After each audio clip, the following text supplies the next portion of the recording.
Ustadz, masalah krisis akhlak, kira-kira sebenarnya apa sih yang terjadi dalam kehidupan kita saat ini? Sebenarnya krisis akhlak itu akan dimiliki oleh orang-orang yang sebenarnya ya orang-orang yang keilmuan agamanya itu kurang sebenarnya. Agamanya kurang. Walaupun maunya dia sendiri tahu agama, tapi kalau memang dia kacau ya memang dia kurang tetepan. Di mata Allah kurang. Bukan persoalan ilmu yang dia ketahui kurang, malah bisa banyak. Tapi ini kita tidak membicarakan orang-orang yang ilmu agamanya yang kurang, tapi dia krisis akhlak. Nggak di situ titiknya. Tetapi adalah orang-orang yang dia nyinyir dengan semua keadaan. Ya, nyinyir dengan semua keadaan ini memang sangat bahaya. Karena apa? Itu tetap masuk ke ranah nafsu. Nyinyir itu masuk ke ranah nafsu.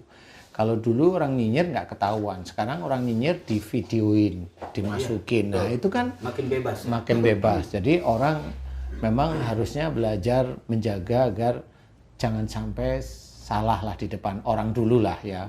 Kalau kita kan belajar menjaga jangan sampai salah di depan Allah kan gitu ya. Tapi di depan orang ada adabnya, ada etika. Nah orang-orang yang nyinyir ini banyak ragamnya. Bisa aja dia memang ingin kelihatan menonjol seperti itu. Kemudian bisa aja karena dia ada kekurangan sehingga dia mencoba untuk trik-trik nyinyir atau berkata sesuatu yang tidak pas atau tidak pada tempatnya. Banyak sekali hal tersebut itu terjadi di negara kita, itu sangat banyak sekali. Kemudian saling fitnah antar umat, antar saudara yang seiman itu saling fitnah, itu banyak. Di YouTube itu saya sering melihat itu banyak sekali. Saling lempar ini, lempar ini, lempar ini, lempar ini. Kalau menurut saya itu harusnya nggak perlu. Kalau umpamanya yang satu muslim memfitnah yang lain, ya yang muslim yang mengawali fitnah itu memang dia memang dihembus-hembuskan setan di dalam hatinya. Nah bagi muslim yang terkena fitnah, nggak usah keburu emosi, nggak usah keburu marah ya. Jangan kepancing. Jangan kepancing lah. Tapi kalau ranahnya itu ranah di pemerintahan, ranahnya itu kepada kelompok atau orang yang memang pada saat itu bisa aja lagi sedih umpamanya, atau lagi memang betul itu harusnya itu menjadi prihatinnya kita, tapi dia malah menyepelekan, ya itu belajar janganlah. Harusnya kita belajar dengan kondisi. Salah satu dalam Quran diceritakan, lintalahum, jelas, lemah lembutlah kamu kepada mereka. Berarti kalau kita sebagai seorang muslim mau mendalami lemah lembut ini, berarti kepada siapapun. Ya, kepada siapapun. Walakum tafadhon kalital qalbi lang fadu min haulik. Jika engkau bersikap keras dan berhati kasar, maka mereka akan menjauh dari sekitarmu. Memang kita tidak boleh punya sikap keras, hati kita kasar. Siapapun yang punya sifat keras, sikap keras itu, orang yang lain yang kadang-kadang satu iman itu nggak mau. Hatinya kasar, ya nggak mau. Ya, nah ini harus menjadi pelajaran kita. Jangan merasa saya yang benar, karena saya kan pendakwah umpama kan nggak bisa seperti itu. Saya yang benar karena saya ketua forum apa umpamanya. Ya nggak bisa seperti itu kan gitu ya.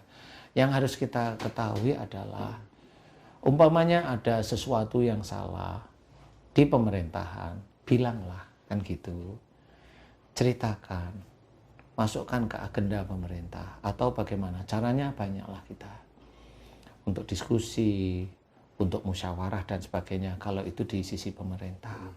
Kalau umpamanya mau masuk YouTube, masuklah YouTube, tapi dengan kata-kata yang mendidik, yang baik, ya, yang mendidik, yang baik. Mengkritik, ya semua orang itu tahu lah ya, tapi mengkritik itu dengan kata-kata yang baik.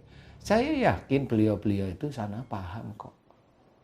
Paham sebenarnya. Cuma beliau mengerjakan sesuatu, biarlah itu akan dikerjakan beliau sendiri. Nah, di sini yang harus kita ketahui adalah bagaimana kita itu sebagai seorang muslim apalagi kalau kita itu diizinkan oleh Allah Ta'ala untuk mengetahui sedikit atau banyak itu ilmu-ilmu Allah, kalam-kalamullah istilahnya, kita harus benar-benar mengeja satu demi satu. Kalau mau kita keluarkan, apakah kita itu menyalahi kalam Allah apa enggak? Kan itu harus berpikir ya. Kalau kita keluar, umpamanya saya mau bercerita tentang masalah korupsi umpamanya, kan nggak perlu juga menceritakan tentang instansinya umpamanya, kan nggak perlu, tetapi boleh di sisi mana itu biasanya ada atau banyak, cukup lah. Kalau instansi nggak perlu, itu kan adab yang harus kita gunakan agar orang itu tidak tersinggung. Persoalannya bukan di masalah tersinggungnya. Persoalannya itu adalah lawang kadang-kadang maling ayam itu sudah jelas maling, dituduh kamu maling, tetap nggak mau kok. Benar. Iya kan? Apalagi yang kelihatan besar.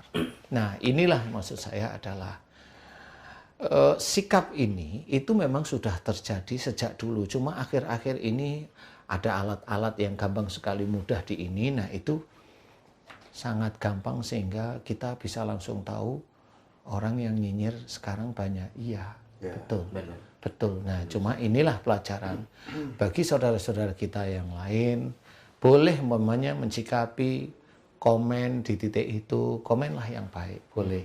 Kalau memang itu bisa mengundang bentrok atau sesuatu, bolehlah teman-teman yang di polisi atau bagaimana mencoba untuk menenangkan seperti itu, meredam atau bagaimana saya tidak tahu. Nah, intinya harus dengan seperti, jangan umpamanya persoalan apa yang lagi meninggal kemarin ini masalah iya saudara-saudara kita yang memang pada saat tugas di kapal selam apa itu namanya? Mereka lagi tugas di Nanggala. Nanggala 402 itu ya, Nanggala 402 itu kan ya lagi sedih lah. Ya jangan sampai ada sesuatu yang menjadikan hati yang sedih itu terluka lagi. Kan seperti itu ya. Itu bagaimana ya Ustadz, cara berpikir orang sampai dari ada oknum-oknum tertentu, komentar-komentar negatif yang padahal kalau itu terjadi pada posisi dia juga tidak akan pernah mau. Nah, Pasti itu. tapi kok cara berpikir orang itu miris kita sampai dia ya Allah, ada bahasa yang kurang pantas untuk diucapkan sebagai saudara sesama anak bangsa Betul. yang tidak sepatut dan selayaknya diucapkan, tapi itu sampai di-share, dipublish di media sosial yang tentunya kurang pantas dan tidak pantas sekali untuk diucapkan gitu. Yes, Itu kembali lagi ke manusianya, apa memang karakter manusia itu sendiri, Ustaz? Karakternya ya, sebenarnya itu dari sisi karakter sebenarnya. Karakter itu mendominasi keilmuan yang dia itu diberikan kepandaian sama Allah. Kalau karakternya itu memang ada tidak baiknya ya itu akan muncul nanti. Kalau enggak karakter yang tidak baik itu betul-betul dia berusaha untuk melepas ya. Berusaha sama seperti kayak mamanya gini loh, karakter itu sama seperti gini. Jadi kita dulu belum sholat mamanya hanya mama. Kemudian tahu sholat itu ini mulai membiasakan diri sholat. Membiasakan diri sholat itu kan ada kadang-kadang waktu-waktu tertentu itu malas kan gitu ya. Ada waktu-waktu tertentu itu malas, kecuali bagi orang yang sholat itu sudah menjadi suatu kebutuhan. Ya selain kewajiban ya kebutuhan, bahwa saya membutuhkan Allah. Itu kan beda, walaupun malas tetap ambil air wudhu, sholat tetapan. Tapi kalau orang-orang yang punya karakter yang masih masih setengah jam kan gitu mamanya, ya tetap begitu itu. Walaupun dia sendiri sholatnya sebenarnya sudah mulai tertib, tapi kan hati sama pikirannya masih ada yang menggerogoti. Istilahnya ada setan yang meniup-niupkan sesuatu di hati itu agar seseorang muslim itu melakukan sesuatu hal yang tidak patut.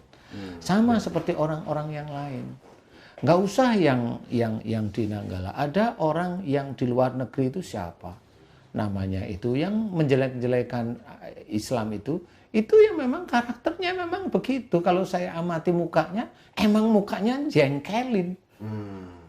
Itu kalau zaman saya muda dulu itu, kalau teman-teman itu kalau lihat orang gitu maunya gorok aja gitu.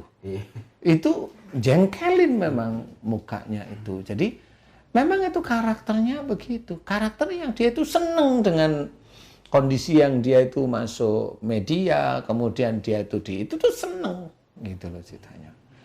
Nah ini menurut saya ya udah kita serahkan aja pada yang berwajib lah, yang memang kalau memang dia menjelek-jelekkan agama kita, yang memang harus ditertibkan oleh teman-teman kepolisian sebenarnya, karena itu memang menjadikan nggak nyaman. Iya, itu menjadikan nggak nyaman. Nah, bagi orang-orang yang lagi sedih kemudian omong yang itu juga sama. Ustadz tadi udah bilang, itu kalau keluarganya dia digituin ya dia nggak mau. Itu karakternya dia memang seperti itu. Jadi kalau ada orang susah itu dia maunya itu ngecek, seperti itu dan sebagainya, ya begitulah. Dan itu di zaman sekarang itu sangat-sangat mudah kita temuin, karena memang ada salah satu, apalagi saling fitnah itu kan saling timpa di YouTube itu kan kelihatan sekali. Apalagi di TV saling timpa, sama-sama muslim itu sama ini, suami istri saling timpa, saling ini, begitulah. Dan itu zaman sekarang menurut saya, khususnya yang antar muslim ini yang saya amati, itu mendekatkan bumi ini pada akhir zaman. Karena memang itu dijelaskan dalam hadis Bukhari Muslim itu bahwa di sekitar rumah kita itu sudah saling fitnah. Sekitar rumah kita, rumah itu saya anggap iman. Satu iman, itu sudah saling fitnah. Dan itu sudah menjelaskan dalil-dalil dari hadis akhir zaman itu insya Allah ada. Dan itu sudah sangat dekat. Apalagi baru terdengar ini Arab hujan deras, banjir, turun salju baru-baru ini ya hari ini kita mendengarkan barangkali seperti itu. Ini sudah menjelaskan dari banjir itu mengolah biji-bijian sehingga nanti tumbuh dan sebagainya, tumbuh pohon-pohonan. Ini sudah memunculkan bahwa tanda-tanda akhir ini sudah sangat dekat. Tinggal kapan gongnya, wallahu a'lam, saya nggak tahu. Jadi memang karakter orang itu memang masing-masing, Ustaz. Jadi kayak umpamanya begini nih, ini karakter kita nih, kita yang dakwah. Kita nggak usah melihat orang lain, kita aja di sekitar kita. Saya tanya, Ustaz ngisi di situ bicaranya berapa? Gitu. Ini kan karakter di kita nih. Amplop. Ya seger kalau nanya ini ya. Amplopnya di mana-mana tipis ya. Iya. Terus lanjut. Terus dijawab sama Ustadz, sekian umpamanya.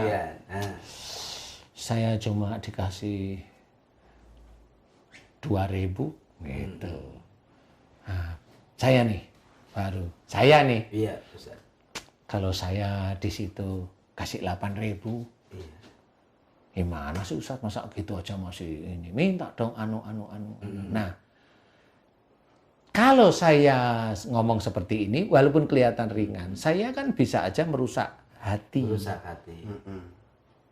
Akhirnya Ustadz sendiri terusik di sini. Jadi kalau saya bilang mintalah ini, itu, ini, itu merusak hatinya Ustadz. Akhirnya Ustadz mikir, akhirnya meminta, akhirnya niat yang lillahi ta'alanya buyar. Nah, dan itu bisa dikategorikan saya ini adalah setan yang wujudnya manusia. Wah, banyak itu yang begitu. Lah, membangun sesuatu, kalau membangun sesuatu, ini di bulan Ramadan nih ya. Membangun sesuatu, kemudian di tempat kerjanya itu tetap bilang aja, titip nanti yang ini tolong dikurangi ya, Nah, itu di bulan Ramadan aja dia lupa kalau itu tuh ngambil. Padahal dia sendiri puasa. Itu ya begitu, itu lupa. Tapi ya begitu itu. Itu nanti tetap dia akan mendapat dampaknya. Di bulan Ramadan puasanya tetap ngebleng. 29 hari mamanya atau 30 hari mamanya loh ya. Tetapi dia masih aja ngambil yang ini Mas. Jadi secara akhlak tanggung jawabnya sudah tidak amanah. Iya, kalau itu memang tidak amanah. Tetapi kalau memang dari sisi bicara lah, cara berpikir lah, nyinyir dan sebagainya, ini banyak. Banyak orang yang bukan banyak ya, ada orang yang memaki Ustadz ya ada. Ada orang yang nggak percaya sama Ustadz, ada orang yang tidak suka sama saudaranya sehingga saudaranya dibully habis-habisan. Untungnya saudaranya seiman itu nggak merasa dibully lah, kan begitu ya. Jadi kelihatan nanti kelihatannya di akhirat. Insya Allah di akhirat jelas kelihatan. Kalau istilahnya Allah itu menceritakan bahwa seorang yang kalau dia sudah berjanji dengan asyhadu alla ilaha illallah wa asyhadu anna muhammadar rasulullah, itu saudara kita, itu saudaramu, saudara kita, dijaga. Tapi kalau ada saudara kita yang lain tidak mau mengakui kita sebagai saudaranya, itu dia sendiri yang kena besok. Dia di akhirat kena dia. Itu saudara yang dikuatkan janji Allah, tapi dia buang sendiri. Nah itu maksudnya. Jadi orang yang memutuskan tali silaturahim, habis dia nanti di akhirat. Nah itu nggak boleh, walaupun nggak cocok. Kemudian saya lagi nggak cocok sama Ustadz itu persoalan apa? Persoalan sehari-hari ini kan hanya nggak cocok aja. Tetapi kan tidak memutuskan tali silaturahim. Paling nanti ya beberapa hari ya maafin Ustadz lah, saya yang salah kali ya. Nah, mulai. Kalau mamanya kita nggak cocok tentang pemahaman tafsir, kan itu nggak cocok tentang pemahaman tafsir. Bukan tidak cocok akidahnya, kan gitu, hanya menafsirkan aja beda. Perbedaan. Hanya perbedaan khilafiyah biasa. Kan itu tidak terus, kamu bukan golongan saya. Loh kan beda itu. Kalau itu langsung memisah kalau begitu. Tidak boleh seperti itu sebagai seorang muslim. Nah inilah yang nanti akan dirasakan orang-orang yang memisah. Dan dia merasa benar. Kalau dia merasa benar, sudah dianggap orang itu musyrik oleh Allah Ta'ala. Nah ini harus paham. Beda pendapat, beda penafsiran, itu tidak boleh memutuskan tali silaturahim atau tali persaudaraan. Itu harus difikirkan. Beda pemahaman, beda pemikiran atau beda penafsiran, itu tetap kita saudara. Paling ya ketemu kita ayel-ayelan. Kalau nggak ketemu ya memang sudah beda pemikiran, nggak usah jadi ayel-ayelan. Ya sudah aja kita tetap saudara. Nggak ada persoalan menurut saya. Nah itulah yang sekarang itu kuat sekali. Itulah yang dikatakan fitnah di rumah kita. Itu fitnah. Itu bahaya. Bukan bahaya aja, bahaya bagi orang yang memfitnah. Bahayanya bagaimana? Nanti amal soleh orang yang memfitnah diberikan oleh Allah Ta'ala kepada yang dia fitnah. Transfer pahala. Transfer pahala itu hadisnya sahih.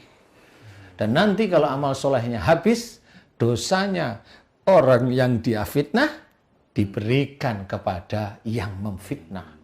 Rugi banget. Rugi besar. Makanya di situ kerugian yang amat sangat. Makanya kalau kita itu difitnah, senyum-senyum. Mah didoain, mudah-mudahan diberi hidayah oleh Allah Ta'ala, amin, dan diselamatkan oleh Allah Ta'ala, amin. Wah, itu langsung semua dibuka oleh Allah Ta'ala, dibuka semua pahala orang-orang itu diberikan kepada kita. Apakah kita rugi? Tidak. Apakah orang itu rugi kalau dia difitnah? Tidak rugi. Itu kunci. Nah, kita harus menjadikan kita itu yakin kepada Allah, yakin kepada hadis yang sahih. Dengan saudara kita yang seperti itu, biarkan saja. Dia akan menuai nantinya di akhirat. Iya. Makanya dengan orang yang nyinyir, biarkan saja. Kalau nyinyir itu memang bisa merusak negara, ya sudah, selesaikan aja deh Pak Polisi, gimana caranya. Beliau lebih ada aturan hukum. Ada aturan hukumnya, kan seperti itu ya. Baik pemirsa, beda penafsiran, beda pandangan, bukan berarti kita memutuskan tali silaturahim. Ya. Menjaga akhlak, kunci nomor 1 dalam jalan di kehidupan. Ketika akhlak kita baik, orang akan nyaman dengan kita. Jangankan kawan, musuh pun akan menjadi dekat. Tetapi ketika akhlak kita buruk, jangankan kawan, musuh pun akan menjauh dari kita. Bukan begitu, Pak? Kebalik. Kebalik. Bukan kan musuh, kawan pun akan menjauh dari kita. Maksudnya begitu. Betul Ya, itu. Ulangin. Itu saking fenomenal. Saking fenomenalnya. Kan musuh kawan Maksudnya begitu dah. Iya. Jadi kalau akhlak kita baik, akhlak kita nyaman, jangankan kawan, musuh pun akan dekat. Iya. Tetapi kalau akhlak kita buruk, kawan sendiri akan jauh dari Iya, kita. betul. Maksudnya begitu. Iya. Ya. Siap. Keren. Cakep. Tetapi Gibran, Luar biasa. luar biasa ya. Mudah-mudahan kita semuanya nih masyarakat bangsa terus istiqomah dalam kebaikan. Amin, amin, Terus amin, ada amin. pendekatan Amin. persuasif kepada saudara-saudara kita yang sering nyinyir. Amin. Ya, Siap. apapun situasi dan kondisi yang terjadi di bangsa kita, ini tugas kita semua. Salah satunya dengan cara istighfar dan memperbaiki akhlak manusianya. Mengajak, kita mengajak sebagai pendakwah itu kita Kita mengajak. harus jadi contoh. Nah itu yang sulit ya. Yang Kita baik. harus menjadi Baik. contoh. Wah itu sulit Berat harus dulu kita. ya. Yang baik Berat, berat. tapi harus benar-benar serius nih. Berat dulu. Berat. Tauhid contohin. Nah, Allah harus dicontohin. Allah benar Allah, semuanya Allah, Allah, Allah. semuanya Allah harus dicontohin. jadi melaksanakan aktivitas selalu ada Allah. Iya, Ya. betul. Perbedaan apapun jangan memutuskan silaturahim. Siap.